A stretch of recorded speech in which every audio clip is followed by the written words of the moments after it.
Guys, today we've got a sneaker that I genuinely think might surprise you because goddamn it surprised me.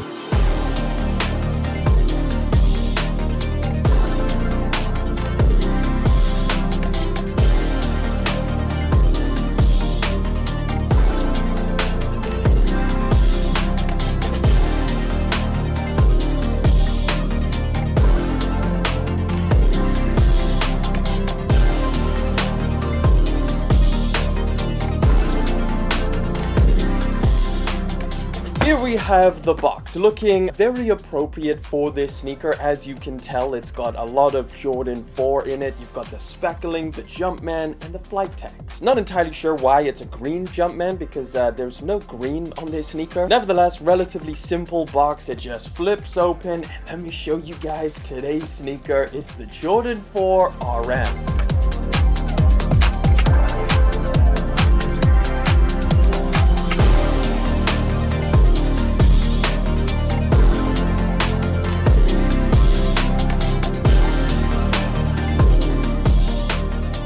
Also included in the box is an extra set of laces. They come in a flat style that is all over gray, which I think is pretty interesting. Not entirely sure why they're gray. And laced up on the sneaker itself, you've got solid black oval style laces, very similar to what you would find on an SB pair of Dunks. But here we have them, a pair of sneakers that we've been seeing online for a while now, and people have already got their own opinions based off of the early images. But again, I wouldn't be surprised if some of you change your mind on these. I think the best way to describe this pair of sneakers is this is the real Jordan 4 Nike SB collaboration, not the pine greens. I mean, hey, if you wanted something even closer, they are actually going to be making a pine green colorway of this sneaker. Let's get into the release details, which are kind of a little bit all over the place. So this is a brand new model that Nike is going to be debuting through a Nigel Sylvester collaboration on July the 20th. However, this specific pair doesn't technically have a release date, even though it has dropped, I believe, in the Philippines, maybe some other regions. The main global release is going to be happening at some point in July or early August. Now, they retail for a very reasonable $150, which puts them very strongly in the more affordable category, especially considering it's a pair of Jordans. We'll say the name of this pair of shoes is definitely confusing to say the least. Jordan 4 RM. What does the RM stand for? It's either Resto Mod, Remastered, or Remodeled. Whatever it is, I think they actually should have called this the Jordan 4 SB, because it really does feel like a mix between a Jordan 4 and a Nike SB Dunk Low.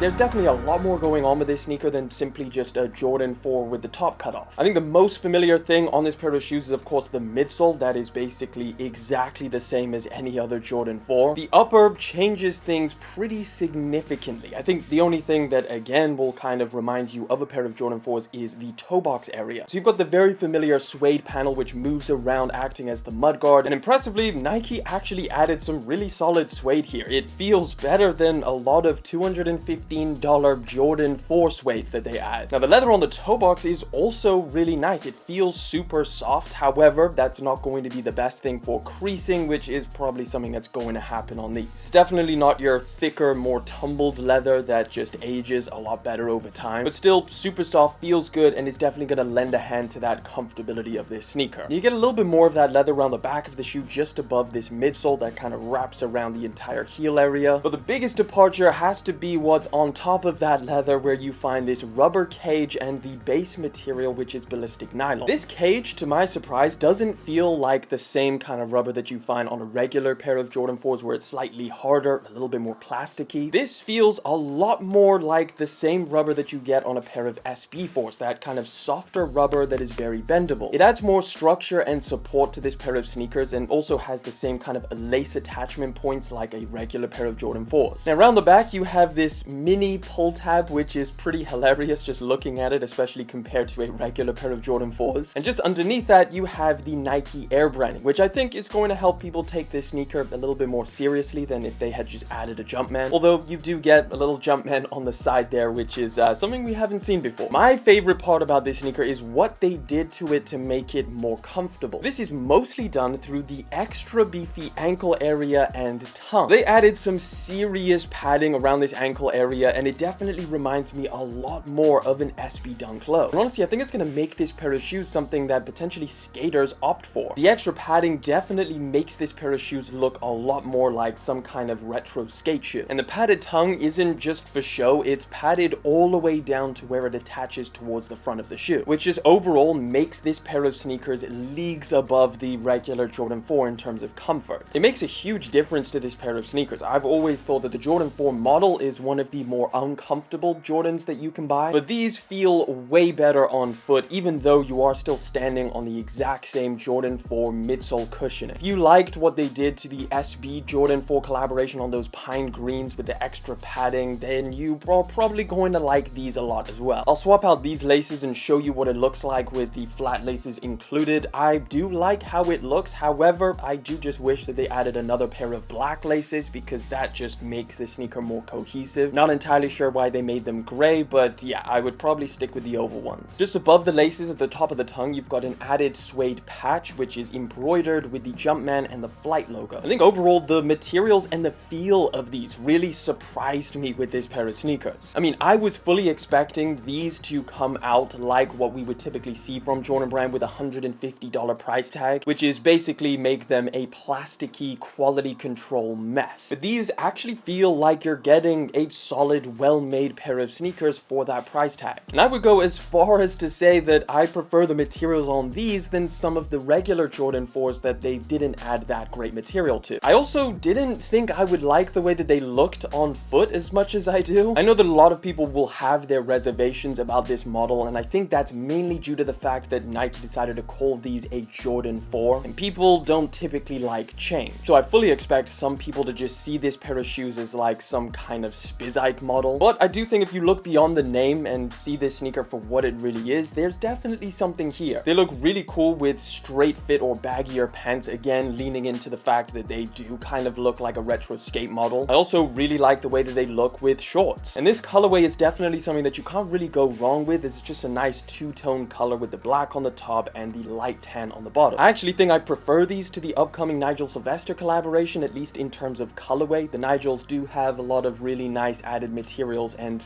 cool extras as well. For sizing, I went with my true size, which is what I do with regular Jordan 4s, and these actually fit me perfectly. I mean, the extra padding around the ankle area and the sock does make them feel a little bit more form-fitting to your feet. However, I don't think in a way that makes them feel smaller, if that makes sense. So honestly, I would recommend sticking with your same size that you typically go with Jordan 4s. If you haven't tried a pair of 4s before, I would just recommend staying true to size. But I really want to know what you think of these down in the comment section. Do you absolutely hate them, or do you think Jordan Brand is actually onto something with these? And if you want to check out another video, click that one right over there.